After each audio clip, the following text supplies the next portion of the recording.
बाबरी पाडली तेव्हा हे सगळे उंदीरच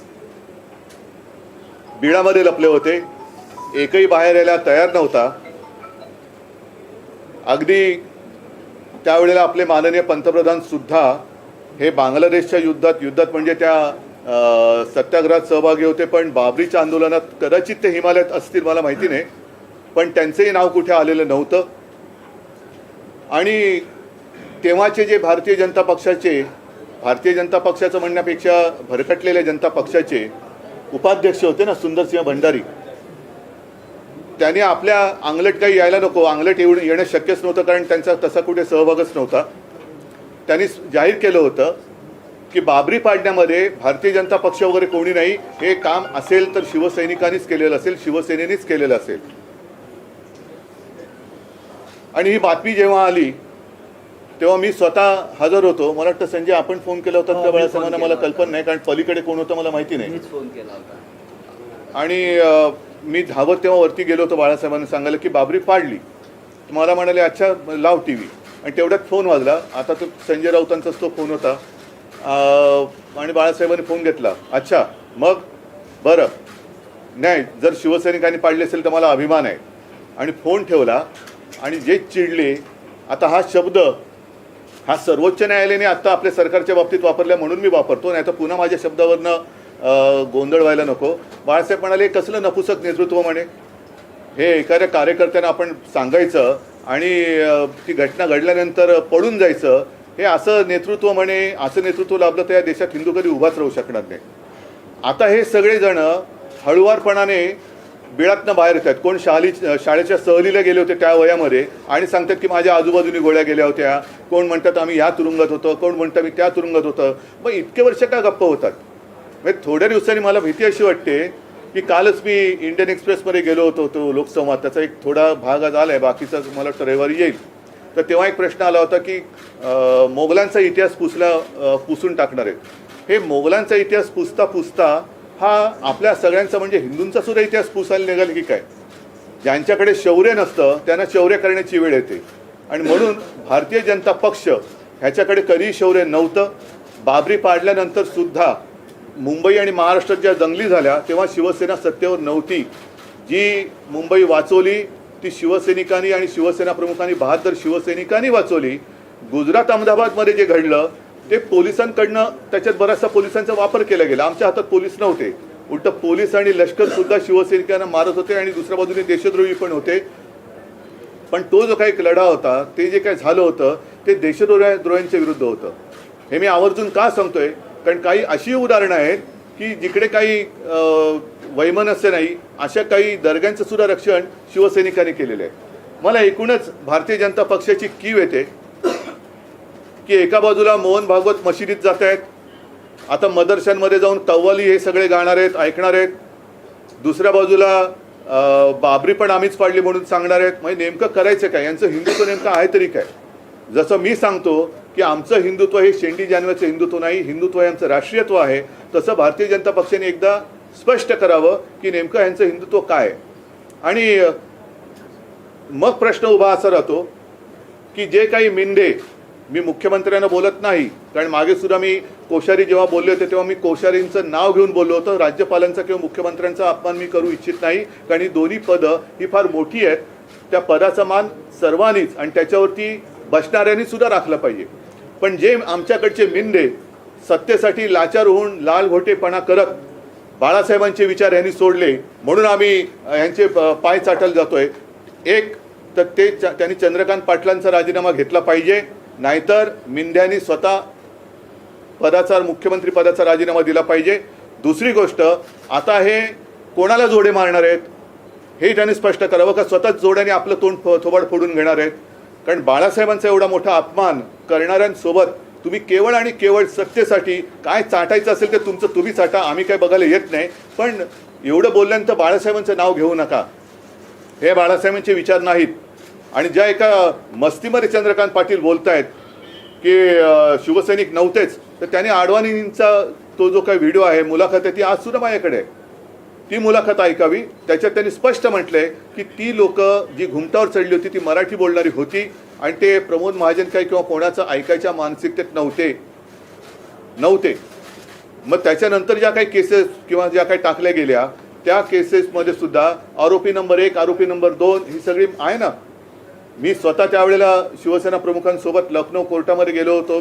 अर्थात मी काय आतमध्ये होतो पण बाहेर होतो. मी उगाच काहीतरी खोटं सांगण्याचा अर्थ नाही आहे. पण त्यावेळेला सगळी CBIची चौकशी, सगळे कोर्ट कचेऱ्या ह्या सगळ्या गोष्टी झालेल्या आहेत. आता सगळं रामदर्शनासाठी अयोध्येला दुनिया जाते. पण आम्ही जेव्हा गेलो होतो तेव्हा राम मंदिराचा मुद्दा हा थंड बस्त्यात गेला होता.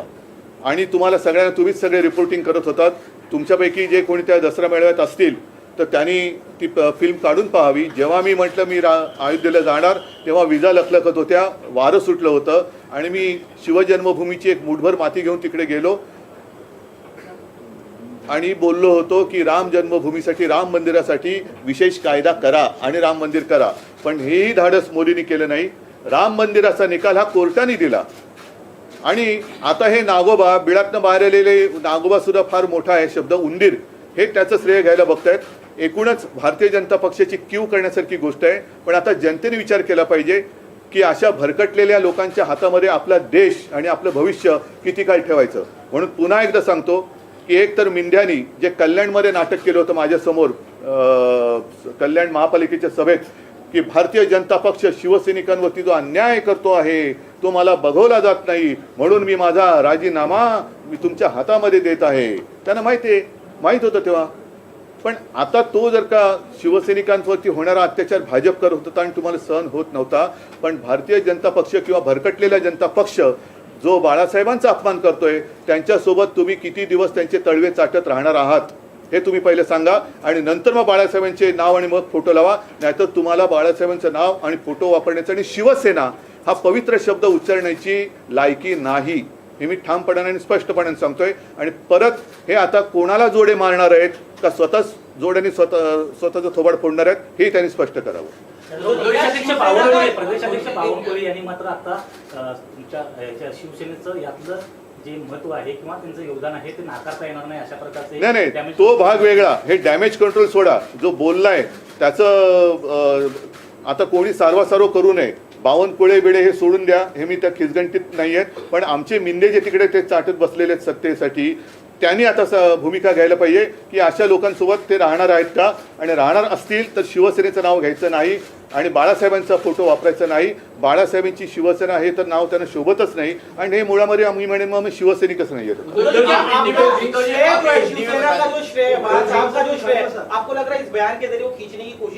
श्रेय खींचने का सवाल नहीं है, ये सरासर एक झूठापन है. और ऐसे झूठ लोगों के हाथ में अपना देश कैसे सुरक्षित रह सकता है. कहाँ थे ये लोग इतने सालों के बाद? अब आवाज इनकी बाहर आ रही है, तब तक क्यों चुप बैठे? बाबरी जब गिराई गई तब ये चुप बैठे थे. जैसे चूहे होते ना अंदर जाके छुप जाते, वैसे ही चूहे अभी बाहर आ रहे हैं. ये चूहों की बात हम क्यों मानेंगे? श्रेय का तो सवाल नहीं, लोगों ने देखा है. क्या इस्तीफा होना चाहिए आपको लगता है कि? एक तो चंद्रकांत पाटिल जी का इस्तीफा लेना चाहिए, नहीं तो जो हमारे मिंदे वहां बैठे हैं उन्होंने इस्तीफा देना चाहिए.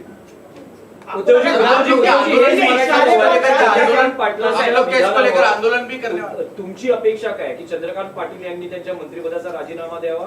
नाही, त्यांनी राजीनामा देऊ नये, त्यांची हकालपट्टी करावी. आणि नाही तर जे बसलेले आहेत तिकडे मुख्यमंत्री म्हणून बाळासाहेबांचे विचारवाले, त्यांनी राजीनामा दिला पाहिजे. चंद्रकांत पाटिल ने जानबूझकर बयान दिया है कि उनके मुंह से दिलवाया गया है ताकि आप लोग. बिल्कुल, ये मैं तो मानता हूँ ये भाजपा की चाल है. आहिस्ते आहिस्ते वो हिंदू हृदय सम्राट जी का भी महत्व वो लोगों के मन से निकालना चाहते हैं. जैसे आहिस्ते आहिस्ते एक एक लोग, वो एक तो मैंने कहा ना, जिनके पास कोई कर्तृत्व नहीं होता है उनको चोरी की जरूरत पड़ती है. इनके पास कोई नेता नहीं है, ऐसे एक भी नेता नहीं है कि आज़ादी के संग्राम में उन्होंने हिस्सा लिया था, एक भी नहीं है. सब लोगों के जितने सारे आदर्श है वो चोरी कर रहे हैं वो. सर, क्या आपको लगता है अगर उन्होंने इस्तीफा नहीं दिया तो आप लोगों की दूसरी रणनीति क्या इसको लेकर? मैं एक पहले तो बात तो जाने दो, पहले उनकी इसके ऊपर उनकी प्रतिक्रिया तो आने दो. वो तुरंत प्रतिक्रिया देते हैं ना, वो स्क्रिप्ट तैयार होने दो. शायद वो भाजपा के ऑफिस में अभी टाइप होती रहेगी, वो टाइप करके उनके पास कागज आने दो, ठीक से वो पढ़ सके तो उनको पढ़ने तो दो. लेकिन उनके अगर कुछ एक दिल में बाला साहब के प्रति श्रद्धा है तो उन्होंने तुरंत एक तो इनका राजीनामा इस्तीफा लेना चाहिए, इनको निकालना चाहिए, नहीं तो खुद इस्तीफा देना चाहिए। और उनके साथ जो 40 हमारे शर्मिंदे लोग गए हैं वो भी क्या करने वाले हैं। उद्धवजी मुख्यमंत्री उपमुख्यमंत्री राम जन्मभूमीला जातात, काही तास उलटत नाही तोपर्यंत चंद्रकांत पाटलांचे विधान येतं। तुम्ही म्हणजे काय वाटतं तुम्हाला की असं अचानक एकदम त्यांचं स्टेटमेंट? त्यांचं मला असं वाटतं की त्यांना आता हे जे मनावर ओझं ठेवून दगड बसवलेला आहे तो आता जड व्हायला लागलेला आहे आणि सहनही होत नाही, सांगता येत नाही। अशी परिस्थिती भारतीय जनता पक्षातल्या इथल्या नेतृत्वाची झालेली आहे की सहनही होत नाही आणि सांगता येत नाही। त्याच्यामुळे आता हे ओझं उतरवायचं कसं? काल चंद्रकांत पाटील हे देखील म्हटलंय कालच्या मुलाखतीमध्ये की आम्हा तिघांच्याकडे या संपूर्ण बाबरी प्रकरणाचं नेतृत्व दिलं गेलं होतं, संपूर्ण ढाच्या पडल्यानंतर मध्यरात्री आम्ही बाहेर पडलो। कुत्रे भुंकत होते म्हणून आता हे भुंकायला लागले असं आहे ना। म्हणून मी म्हटलं आठवणीचे खंदक हा शब्द त्याच्यासाठी आहे। पण हे यांचं हे गोमूत्रधारी हिंदुत्व काही देशाच्या कामाचं नाहीये। हे गोमूत्रधारी हिंदुत्व आहे, म्हणजे नुसतं गोमूत्र शिंपडा, जागा पवित्र करा, हे कसलं हिंदुत्व?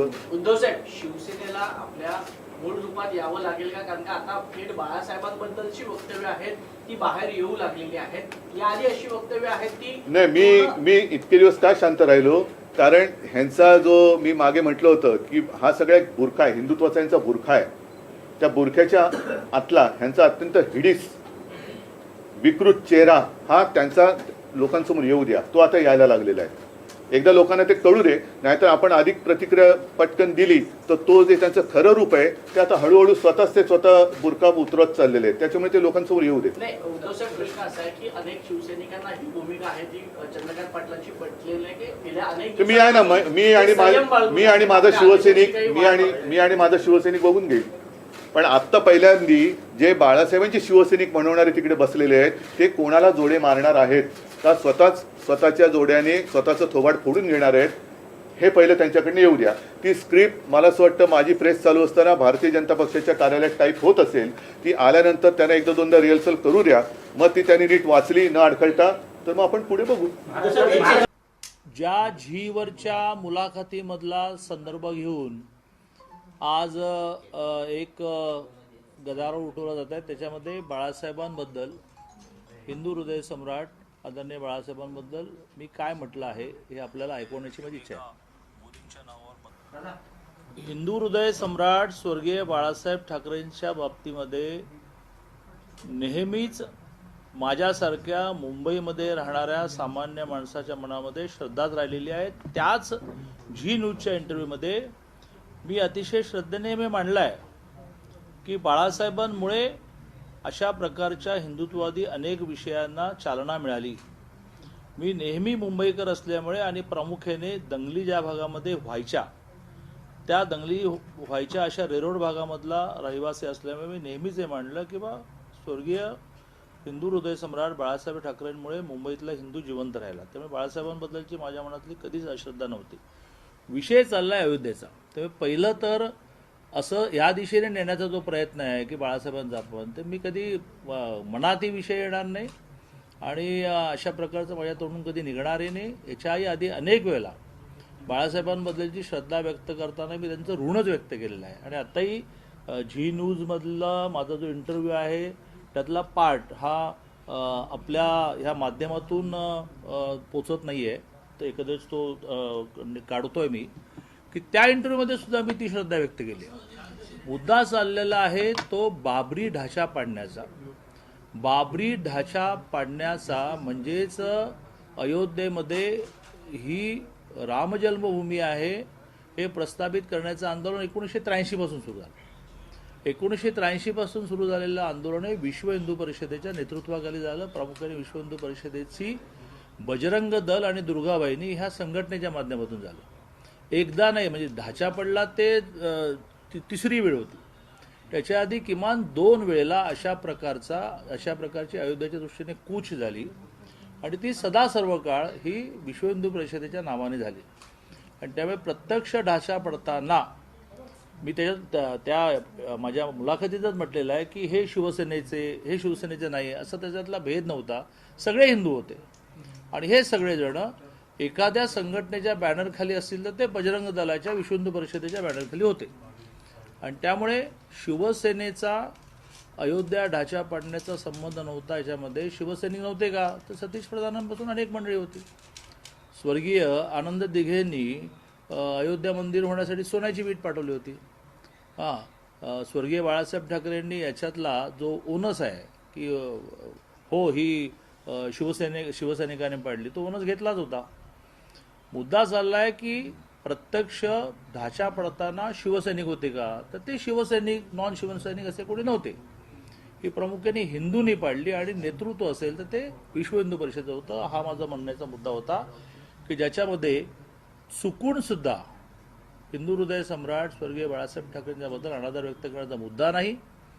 नेहमीच मी मातोश्रीशी संबंधात राहिलो, संपर्कात राहिलो. आम्हा सगळ्यांना आमच्या लहानपणी ज्या काळामध्ये ह्या दंगली मुंबईत व्हायच्या त्या काळामध्ये अतिशय जवळून बाळासाहेबांना पाहण्याची संधी मिळाली, बाळासाहेबांवर राहण्याची संधी मिळाली. आमच्या एरियामध्ये दंगल झाल्यानंतर 15 दिवस त्यावेळेला छगन भुजबळजी शिवसेनेत होते. 15 दिवस त्यांच्या नारळवाडीमध्ये, आमची नारळवाडीच्या समोर चाळ, नारळवाडीमध्ये 15 दिवस सुरक्षित ठेवायचे. मुद्दा पुन्हा एकदा चालला आहे तो अयोध्येमधली बाबरी मस्जिद पडताना शिवसैनिक होते की नव्हते. माझा त्यातला डायरेक्ट सवाल जो आहे, जो लागला आहे, की संजय राऊत कुठे होते. मी काही स्वर्गीय बाळासाहेब ठाकरेंबद्दल काही अनादर व्यक्त केलेला नाही आणि त्यामुळे जर आपला ही पत्रकार परिषद संपेपर्यंत जर ते दाखवता येत आहे, पण ते इतकं स्पष्ट ऐकू येत नाहीये की याच्यातून ऐकवता येईल, पण आपण ती पाहू शकता.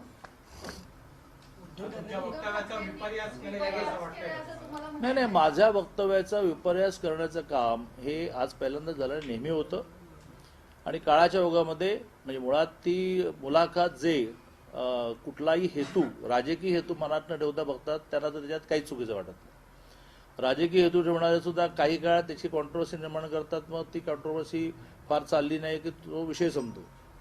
आणि त्यामुळे गेल्या काही दिवसामध्ये मी म्हटलेल्याचा दहचा मा करणं हे खूप चाललेलं आहे. पण मला स्वर्गीय बाळासाहेब ठाकरेंचा अवमान मी केला हा आरोप मी सहन करणार नाही. कारण त्यांच्या मनात माझ्याबद्दलची श्रद्धा ही आजची नाही.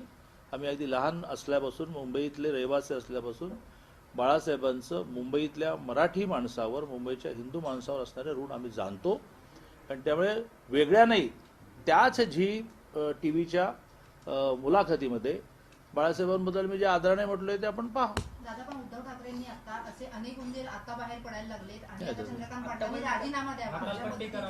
नाही, मला म्हणजे जसं हिंदू हृदय सम्राट स्वर्गीय बाळासाहेब ठाकरेंबद्दल माझ्याकडे आदर आहे, तसाच तो मातोश्रीबद्दलही आहे. आणि असेच संबंध माझे उद्धवजींशी पण असल्यामुळे एकाने एक बोलायचं, दुसऱ्याने दोन बोलायचं आणि त्याच्यातून तिसरंच काही निर्माण व्हायचं असं मला अपेक्षित नाही. त्यामुळे आता उद्धवजींनी त्यांच्या पत्रकार परिषदेत जे म्हटलं त्याच्यावर मी काही टिप्पणी करणार नाही.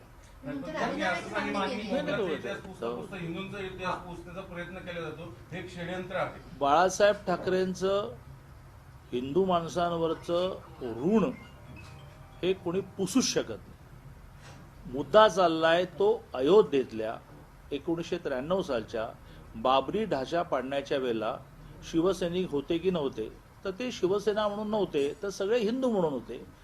ते शिवसेनेचे म्हणून नव्हते, ते विश्व हिंदू परिषदेच्या नेतृत्वाखाली होते. आणि संजय राऊत जे वारंवार बोलत असतात ते तर कुठेच नव्हते. संजय राऊत कुठेच नव्हते हे तर मी त्या झीमध्येही म्हटलेलं आहे आणि पुन्हा म्हणेन. पण शिवसेनेचा संबंध नाही. आणि प्रामुख्याने स्वर्गीय बाळासाहेब ठाकरेंबद्दल माझ्या मनात अनादर कधी नव्हता, कधी नसेल. हे पाप माझ्या हातून कधी होणार नाही. दादा, विपर्यास होतोय वक्तव्याचा असं आपण सांगताय, पण सातत्याने असं दिसते 2-3 वेळा असंच झालं का टार्गेट. आणि काळाच्या ओघामध्ये ते संपलंही, काळाच्या ओघात संपलंही. आणि जो कोणी नॉन पॉलिटिकल राजकीय हेतू नसणार आहे तो त्यातून योग्यच अर्थ करू. यात दादा काय चुकला. आताही ही क्लिप पाहणारा हेही पाहतो की शिवसैनिक कुठे होते मी विचारतोय, हेही पाहतोय की तिथे शिवसेना म्हणून कोणी नव्हते, सगळे हिंदू म्हणून होते, सगळे बजरंग दलाच्या विश्व नेतृत्व करते, ही त्या क्लिपमध्ये आहे. आणि प्रचंड बाळासाहेबांबद्दलची श्रद्धा जे नेक्स्ट वाक्यामध्ये आहे ते तो पाहतो. Because he is not a political man. ज्याला काही ना काही राजकीय हेतू साध्य करायचा असतो तो त्याला ट्विस्ट करतो. शिवसैनिक नव्हते असं म्हणायचं का शिवसैनिक म्हणून नव्हते असं म्हणायचं? मी पुन्हा रिपीट करतो की विश्व हिंदू परिषदेच्या नेतृत्वाखाली हा तिसरा संघर्ष झाला. त्याच्या आधी 2दा संघर्ष झाला आणि देशभर संघर्ष तर वारंवार झाले. ते सगळे विश्व हिंदू परिषद नेतृत्वाखाली झाले. भारतीय जनता पार्टी सुद्धा त्याच्यामध्ये विश्व हिंदू परिषदेच्या नेतृत्वाखालीच संघर्षामध्ये राहिली. म्हणजे त्याही वेळेला ढाचा पडला त्यावेळेला भारतीय जनता पार्टीचा माझ्यासहित जो कार्यकर्ता असेल त्यावेळेला मी भारतीय जनता पार्टीत नव्हतो. मी होतो विद्यार्थी परिषद. I was all India general secretary विद्यार्थी परिषद. ते सगळेजण विश्व हिंदू परिषदेच्या नेतृत्वाखाली हिंदू म्हणून होते आणि त्यामुळे शिवसेना त्यात होती, शिवसेनेने त्यात पाडलं असा दावा करणं बरोबर नाही असं माझं म्हणणं आहे. आता या निमित्ताने दादा याचाच अर्थ भारतीय जनता पक्ष देखील त्या ठिकाणी नव्हता किंवा भारतीय जनता पक्ष असंही म्हणता येईल का? नाही, मी असंच म्हणेन की भारतीय जनता पार्टी असू दे, शिवसेना असू दे, कोणीही आपल्या नावाने नव्हतं. त्या संघर्षामध्ये प्रत्येक माणूस हिंदू म्हणून होता आणि बॅनर असेल तो विश्व हिंदू परिषदेचा बॅनर होता आणि त्या बॅनर खाली 93चा ढाचा पडताना नाही तर सातत्याने 83 पासून संघर्ष चालला आणि अयोध्येकडे कूच करणं हे त्यावेळेला तिसऱ्यांदा होतं.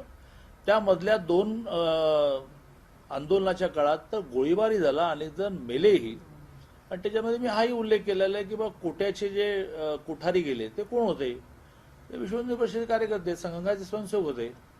आणि त्यामुळे माझा असेल प्रश्न तो अतिशय शार्प स्पेसिफिक प्रश्न, संजय राऊत त्यावेळेला कुठे होते हा आहे. यात शिवसेना कुठे होती? बाळासाहेबांचा रोल करा. बाळासाहेबांबद्दलचा अनादराचं पाप आम्ही कधी करणारच नाही. आणि त्यामुळे त्याच क्लिपमध्ये मग तेही उल्लेख करा ना, तो दाखवा की मी प्रचंड आदराने म्हटलंय की बा बाळासाहेब ही काय केवळ उद्धवजींची प्रॉपर्टी नाही, ती आमच्या सगळ्यांची प्रॉपर्टी असं मी त्याच्यात म्हटलेलं आहे. जयंत पाटील असं म्हणाले की बाबा आतापर्यंत दादा कुठे होते? तुम्ही जे बोलताय त्याच्यावरती विश्वास तरी कसा ठेवायचा? कोण म्हणतं? जयंत पाटील दादा तिथं होते का? दादांच्या विधानावर नाही, आता विश्वास कोण कसा जयंत ठेवायचा? पाटील? कोण जयंत पाटील की ज्यांनी कधी रामाचं नाव घेतलं की पाल पडल्यासारखंच केलं? ते रामाबद्दल आम्हाला काय शिकवणार? तू जयंत पाटील कुठले म्हणताय? शेकाबाचे म्हणतायत का आमचे? तुमच्या शेजारच्या गावातले. माझ्या शेजारचे म्हणजे आता लांब आहे. चांगली असं. दादा बावनकुळे मी पण- जयंतराव पाटील काय म्हणतात हे हिंदुत्व विषयामध्ये मी काळजी करण्याचं कारण नाही.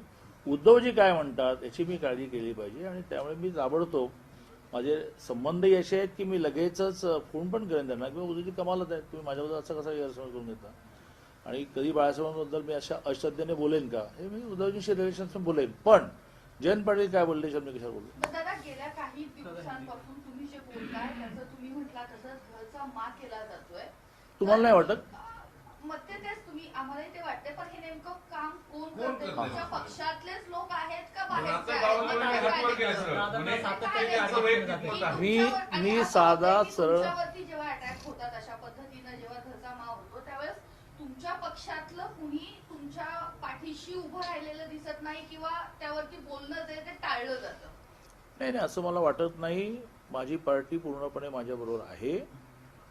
ते काय प्रत्येक वेळेला टीव्हीवरून दाखवण्याची आवश्यकता नाही. आणि मी साधा सरळ माणूस माझ्या मनात येणारं बोलतो. ते बोलल्यानंतर ज्यांना राजकीय अजेंडा आहे ते त्याचा गैरसमज करण्याचा प्रयत्न करतात. सामान्य माणूस म्हणतो की यात काय चुकलं? म्हणजे आता कुठल्याच माझ्या स्टेटमेंटचा उल्लेख करण्याचं कारण नाही, कारण अशी सगळी म्हणून 2-3च आहेत. तर त्या स्टेटमेंटला आता घ्यायचं म्हटलं मी आता एक एक्झरसाईज करणारच आहे की ज्या माझ्या एका स्टेटमेंटमुळे सामाजिक विद्वेष निर्माण करण्याचा प्रयत्न केला ती माझी क्लिप जे माझ्या दुर्दैवाने ती काय करता आलं तर कळा ना पाठव. ती माझी क्लिप मी तुम्हा सगळ्या पत्रकारांना आणि तुमच्यातले ज्येष्ठ पत्रकारांना दाखवणार आहे की याच्यामध्ये मी कोणाचा अपमान केला सांगा. त्यामुळे कोण हे करतं हे कळण्या इतका काही मी धूर्त राजकारणी नाही. मी साधा सरळ माणूस आहे, मोकळा जाकळा आहे, ग्रामीण भागातला आहे, गरिबीतून वर आलेला आहे. मुंबईसारख्या शहरामध्ये जिथे प्रचंड दंगली चालल्या त्या मुंबईसारख्या शहरातून आलेला आहे. त्यामुळे बाळासाहेबांबद्दलची आमच्या मनातील श्रद्धा ही कोणी चॅलेंज करू नये. दादा मुख्यमंत्री असं म्हणाले, मुख्यमंत्री काय म्हणाले की बाळासाहेबांबद्दल बोलले, दादांना मी फोन केलाय, चंद्रकांत दादांना मी स्वतः फोन केलाय. मुख्यमंत्री महोदय हा तू काय म्हणाले? तुला काय म्हणाले? नाही, मुख्यमंत्री माध्यमांशी बोलताना दौऱ्यावरती नगरमध्ये आहेत, ते म्हणाले की बाळासाहेबांबद्दल बोलले म्हणून मी चंद्रकांत दादांना फोन केलाय, माझं बोलणं झालं आणि नाराजी व्यक्त केली असं काही फोन आला होता? मला माननीय मुख्यमंत्री महोदयांचा त्वरित फोन आला. ते मला असं म्हणाले की लगेच तू पत्रकार परिषद घेऊन स्वर्गीय बाळासाहेब ठाकरेंबद्दल माझ्या मनामध्ये अनादर नाही. म्हटलं हे सांगायला लागेल. कितीतरी वेळेला मी त्यांच्याबद्दल आदराने बोललेलो आहे, पण तरीही ही आजची आवश्यकता असेल म्हणून तो तुम्हाला सगळ्यांना बोलवलं. तेव्हा एकनाथजींनी मला असं म्हटलं की बा अयोध्येच्या सगळ्या संग्रामामध्ये शिवसेनेचा मोठा सहभाग होता. म्हटलं माझं दुमत कुठे आहे. त्यांनी मला आठवण करून दिली की स्वर्गीय आनंद दिघेंनी सोन्याची वीट ही मंदिर बांधण्याची पाठवतो. हे मी विसरेन कसं काय. माझा मुद्दा असा आहे की अयोध्येतल्या संग्रामामध्ये हे शिवसैनिक आणि हे शिवसैनिक नाही, हे बीजेपी असं नव्हतं. सगळे हिंदू होते आणि त्या हिंदूंचं नेतृत्व विश्व हिंदू परिषद करत होती. अशोकजी सिंगल करत होते आणि त्यामुळे यात बाळासाहेब ठाकरेंचा अवमान करण्याचा काही विषयच नाही. उद्धवजींशी बोलणं झालं, उद्धवजी कन्व्हिन्स झाले आणि त्यानंतर त्यांनी बोलणं झालं? उद्धवजींशी तुमचं बोलणं झालं. मी असं म्हटलं की उद्धवजींचेही माझे इतके संबंध आहेत की मी त्यांना फोन करणार आहे की बा असं गैरसमज तुम्ही माझ्यावर कसा करून घेताय. पूर्ण माझा अर्धा तासाचा इंटरव्ह्यू पहा. ज्या इंटरव्ह्यूमध्ये व्हेरी नेक्स्ट वाक्य मी प्रचंड बाळासाहेबांबद्दल श्रद्धेने बोललो आहे. कधीतरी बोललोय असं नाही, त्याच मुलाखतीत बोललेलं आहे. हे मी उद्धवजींना फोन करून म्हणणार आहे. मुख्यमंत्री महोदयांचा मला लगेच फोन आला आणि ते म्हणाले की बा तुला असं काही म्हणायचं नव्हतं, पण याच्यातून समजा अर्थ असा दोन्हीच होत असेल तर तू पत्रकार परिषद घेतली पाहिजे. मी लगेच तुम्हाला बोलवलं. बावनकुळेंनी मात्र मग त्यांच्याशी त्यांचा गैरसमज झालाय का. कारण त्यांनी अगदी हातच झटकले. ते म्हणतात की हा वैयक्तिक दादांचा. नाही काही बावनकुळे आमच्यात भांडण लावण्याचा प्रयत्न करू नका. बावनकुळेजींनी काही हात झटकले नाही. आता हे म्हणणं बरोबरच आहे त्यांचं की ती माझी मुलाखत काय भारतीय जनता पार्टीचा बॅनर लावून मुलाखत नव्हती. ती माझी मुलाखत चंद्रकांत पाटील होती. आणि ती मुलाखत कशी झाली तर गेल्या आठवड्यात 10 दिवसामध्ये काही ना काही मुलाखती मी दिल्यानंतर झीने अशी निलेश खरे माझे मित्र आहेत, ते म्हणाले की मी ऑल द वे पुण्याला यायला तयार आहे, आपण एक इंटरव्ह्यू करा. त्यामुळे ती काही भारतीय जनता पार्टीची अधिकृत मागे बॅनर लावून पत्रकार परिषद नव्हती. हे खरंच आहे ती चंद्रकांत बच्चू पाटील यांची निलेश खरे यांनी आग्रह धरल्यामुळे झालेली व्यक्तिगत पत्रकार परिषद होती. दादा हिंदी में आपकी प्रतिक्रिया. असं असलं तरी चंद्रकांत पाटील हे भाजपचे मंत्री आहेत, भाजपचे पदाधिकारी आहेत, त्यामुळं साहजिकच तुम्ही जी भूमिका मांडताय ती भाजपची म्हणून अशी घेतली जाणार नाही. Not necessary. ज्यावेळेला मी प्रदेश अध्यक्ष असतो, ज्यावेळेला मी म्हणतो की आता पार्टीची भूमिका मांडायला मी बसलेला आहे, त्यावेळेला ती पार्टीची भूमिका असते. अदरवाईज ती माझी व्यक्तिगत भूमिकाच असते. हिंदी में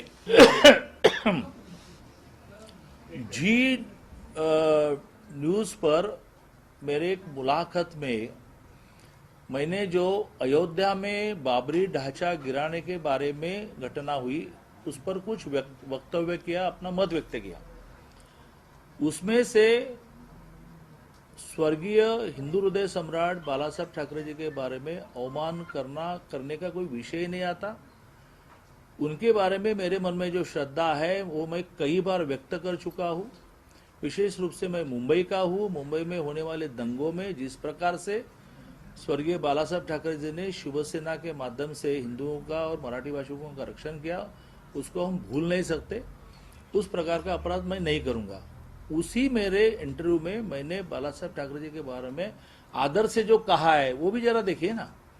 अब आई बात अयोध्या की, तो अयोध्या में जो बाबरी ढांचा गिराने का काम हुआ उसमें कोई शिवसेना का, कोई बीजेपी का, कोई संगठन का नहीं था. सारे हिंदू थे और वह सारे विश्व हिंदू परिषद के नेतृत्व में संघर्ष कर रहे थे. और संघर्ष जब ढांचा गिरा तब का नहीं था, वो 83 से था. 2 बार उसके पहले भी अयोध्या में कूच करने का प्रयत्न हुआ, गोली चली, कई मारे गए. वो सारा का सारा संघर्ष समय समय पर विश्व हिंदू परिषद के नाम से हुआ. इसमें शिवसेना ने श्रेय लेने का कोई विषय नहीं आता. प्रमुख रूप से मैंने ये कहा, जो शायद चुभा है, कि संजय राउत तब कहाँ थे. वो तो मैं अभी भी कहूँगा, संजय राउत तो अयोध्या में कहाँ थे. और अभी उद्धव जी ने जो इंटरव्यू किया उसमें भी उन्होंने कहा कि जब फोन आया अयोध्या से माननीय बाला साहब ठाकरे जी को, तो संजय जी के फोन पर आया, तो संजय जी तब मातोश्री पर थे. तो ये मेरा विषय था. और वो इसमें कोई शिवसेना को प्रोवोक करने का, शिवसेना का अयोध्या का ढांचा गिराने में कोई रोल नहीं है, ये फोकट का श्रेय ले रहे हैं, ऐसे कोई वाक्य रचना नहीं है. एक पूरे आधे घंटे के इंटरव्यू में एक वाक्य हुआ है. उससे भी ज़्यादा उसी इंटरव्यू में बाला साहब ठाकरे जी के बारे में मैंने आदर से कहा है, जो मैं इंटरव्यू में मैं नहीं, मैं लगातार कहता रहता हूँ और उनके बारे में मेरे मन में जो आदर है वो कोई दिखावा नहीं है, वो मेरे मन से है, मैंने भुगता है मुंबई के नागरिक के नाते, उसके कारण मेरे मन में उनकी श्रद्धा है। और उस श्रद्धा से तो मैं बार बार ये कहता रहता हूँ कि नहीं भाई ये शिवसेना और एकनाथ जी शिवसेना में बीजेपी ये अलग होने से कोई फायदा नहीं होगा, तो वो मैं क्यों कहता हूँ, मैं हिंदुत्व के रक्षण के लिए कहता हूँ। तो शिवसेना को वो हिंदुत्ववादी नहीं है, शिवसेना को वो अयोध्या में नहीं थे, ऐसा पूछने का यदि सवाल होता मेरे मन में तो बार बार मैं इन्होंने इकट्ठा आने से हिंदुत्व का रक्षण होगा ऐसा मैं कैसे कहूँगा। तो क्या आपके बयान का गलत मतलब निकाला गया ये कहा जा रहा है? ऐसे गत कुछ दिनों में कुछ पॉलिटिकल इंटरेस्ट के कारण मेरे बयानों का गलत अर्थ निकालने का प्रयत्न होता है, लेकिन जिसका कोई पॉलिटिकल इंटरेस्ट नहीं वो उसको जानता है कि मैंने क्या कहा, वो बोलता है कि आपने बराबर कहा, कोई आपने गलत नहीं कहा। पॉलिटिकल इंटरेस्ट वाले लोग जो है वो उसको तोड़ मोड़ कर, जिसको हम मराठी में ध का माँ करना कहते हैं, इस प्रकार से बोला एक और बताया एक ऐसे करते हैं, लेकिन वो अभी ज्यादा दिन टिकता नहीं, कुछ ही दिनों में उनको ध्यान में आता है कि भाई चल ही नहीं रहा है तो वो छोड़ देते। उद्धव ठाकरे ने तो यहाँ तक भी कह दिया कि चंद्रकांत पाटिल ने इस्तीफा देना। नहीं ठीक है, तो उनकी जो गलतफहमी हुई वो शायद मैंने अभी जो वक्तव्य दिया उससे गलतफहमी समाप्त हुई होगी। मैं उनसे फोन भी करूंगा और ये कोई शिवसेना का बाबरी ढांचा गिराने में कोई रोल नहीं, ऐसा मेरा कहना नहीं। और बाला साहब ठाकरे जी के बारे में तो मैंने कुछ अनादर नहीं किया, मेरे मन में जो उनके बारे में आदर है वो दिखाने के लिए कोई जिसको कहेगा आर्टिफिशियली कुछ करने की आवश्यकता नाही। सुरुवातीच्या काळामध्ये भाजपने जबाबदारी झटकली, सुरुवातीच्या काळामध्ये भाजपने जबाबदारी झटकली असं म्हणजे सुंदरसिंह भंडारींचं उदाहरण देऊन सांगितलं जात आहे। आणि आता मी अतिशय शुद्ध मराठीत तेच सांगतोय की तिथे कोणी भारतीय जनता पार्टीचे हे किती जण आले बाबा तुमचे 3000, शिवसेनेचे किती आले 2000 असं नव्हतं। तो वर्षानुवर्ष 550 वर्षाचा इतिहास आहे की बाबरी ढाचा निर्माण झाला आणि राम जन्मभूमी नाकारली गेली, त्याच्या विरुद्ध 550 वर्ष संघर्ष झाला। असा एक मोठा हिंदूंचा राम जन्मभूमी मुक्त करण्याचा संघर्षाचा इतिहास आहे। त्यामुळे तिथे कोणी शिवसेना बीजेपी शिवसेनेवाल्यांनी तोडली आणि भाजपवाले पळाले असा विषयच नाही, तो सगळा हिंदूंचा संघर्ष होता। त्याचं नेतृत्व कोणा शिवसेनेने केलं नाही, कोणा भाजपने नाही केलं, ते विश्व हिंदू परिषदेने केलं। इतकं शुद्ध मराठीमध्ये मी म्हटलो आहे, इतकं शुद्ध मराठीत मी म्हणतोय। त्यावेळेस बाळासाहेब ठाकरेंनी ती जबाबदारी स्वीकारली होती असं दाखवलं सुद्धा जातं की बाळासाहेबांनी समोरून ती जबाबदारी स्वीकारली होती। ते तर शिवसैनिक असतील तर मला त्याचा आनंद आहे, सगळे त्यावेळेस बॅकफुटवर होते। मी पुन्हा तेच म्हणेन की बाबरी ढाचा पडण्यामध्ये शिवसेनेची भूमिका नाही असं मला म्हणायचं नाही। बाबरी ढाचा पडण्यामध्ये बाबरी ढाचा पडल्यानंतर ओन करण्याचं काम बाळासाहेबांनी केलं नाही असं मला म्हणायचं नाही। माझं म्हणणं की तिथे चाललेला संघर्ष हा कोणा शिवसेनेचा बीजेपीचा नव्हता, हिंदूंचा होता आणि त्याला असलाच बॅनर तर तो विश्व हिंदू परिषदचा होता, इतकंच मला म्हणणं। मुख्यमंत्री मुझे कहा कि आपने कुछ गलत नहीं कहा है, लेकिन उससे यदि गलतफहमी हो रही है तो आपने प्रेस कॉन्फ्रेंस लेकर ये कहना चाहिए कि बाबरी ढांचा गिरने में और अयोध्या में राम मंदिर होने में शिवसेना का भी एक रोल है, तो वो रोल तो मैंने नकारा ही नहीं है। उन्होंने मुझे याद दिलाई कि भाई हमारे सतीश प्रधान से लेकर सारे लोग गए थे, उन्होंने मुझे याद दिलाई कि आनंद दिग्विजय ने इसके लिए सोना भेजा था कि मंदिर बनने में मेरा कॉन्ट्रीब्यूशन हो, इसमें किसके मन में शक ही नहीं है।